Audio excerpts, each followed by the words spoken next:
Hello everybody, welcome to the Champion Spotlight featuring Pantheon, presented by Riot Games.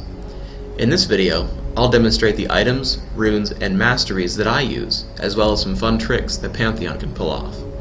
Let's start with your pre-game build.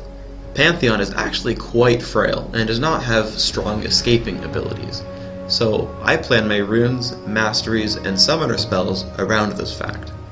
I take Cleanse and Ghost as my summoner spells so that I can get in and out of battles fairly painlessly. I focus this build on doing as much damage with Heartseeker Strike as possible, thus I focus on physical damage and armor penetration and max Heartseeker as soon as possible.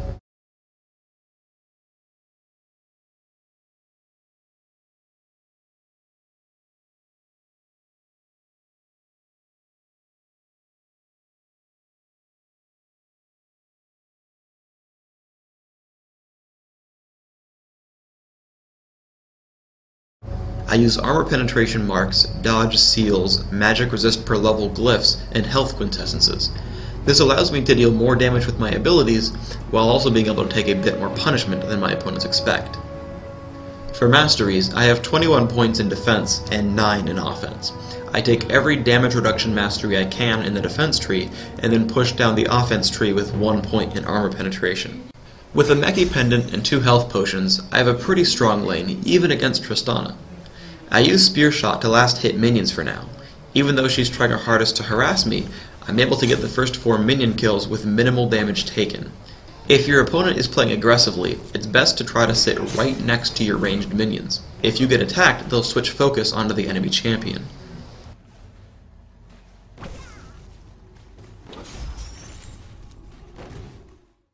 At level 3, I've learned all of my abilities, and I'm able to start harassing my opponent.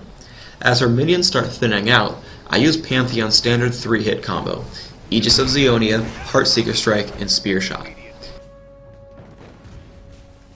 Because I haven't been casting anything but Spear Shot in lane, I have more than enough mana to run this combo twice.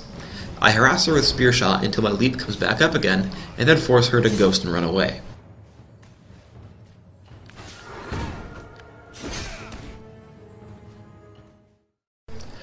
I grab Chalice of Harmony and Mercury Treads with the interest of remaining durable. I cast my ultimate against Anivia, who isn't likely to move because she's defending her turret. My combo of spells not only gets Anivia very low, but also charges my passive shield twice, allowing me to tank the turret quite effectively. I disengage to let Singed finish her off.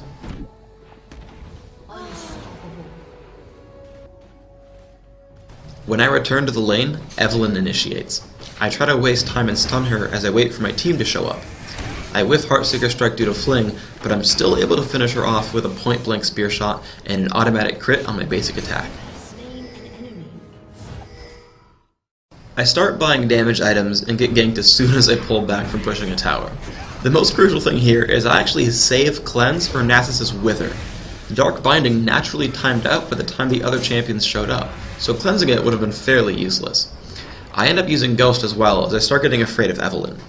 I stay by the tower to help defend it, and just kill time for my team. As soon as Evelynn leaves her friends, I leap to stun Morgana, and then hit both her and Nasus with Heartseeker Strike.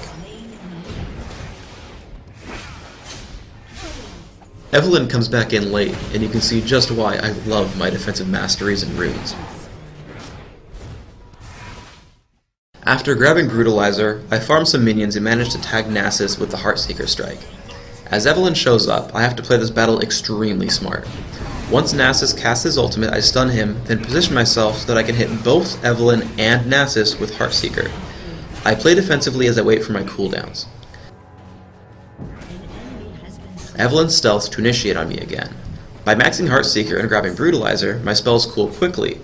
Though I make a mistake in trying to cleanse the stun as opposed to the inevitable ignite, I do kill her and level up just in time to survive everything thanks to my defensive build pregame. Now I have Last Whisper and my team and I spot Morgana out of place. Realizing that my team will probably not be able to catch her, I use Ghost to get me into range for Aegis of Zeonia and an automatic critical strike for the kill. Yes, it's a kill steal, but my team should probably get on my level.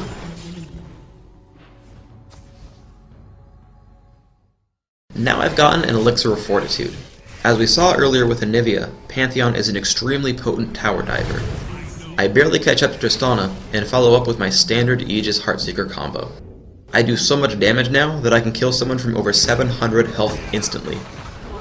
One of the best traits of Pantheon's Leap is that I get an automatic shield to block one of those tower shots every time. I purchase Phage on my way to Frozen Mallet. As I'm about to fight Tristana in mid, Evelyn comes for me again. I cleanse at the wrong time again, but now my damage is so high that combining Aegis into Heartseeker gets her extremely low. The shield I get from my bash blocks one attack, and the spear shot I throw at the very end blocks another. She gets dropped by an automatic crit again, and I survive with 6 health. The defense talents were extremely useful, but the real hero here is the Elixir of Fortitude that I drank during the Tristana kill. This is the final, most intricate battle. If you're gonna take notes, do it here. I keep myself behind the tank, and when Evelyn wakes up on Singed, I blow her up with Aegis Heartseeker, also damaging Morgana severely. However, I can't chase down Morgana just yet, as my important spells are on cooldown now. I see an opening on Nasus and dive right into crit him to death as well. Now their team doesn't have enough damage to actually kill me, so I'm free to dive on Anivia. I could have ghosted after her once she flashed, but they surrender anyway.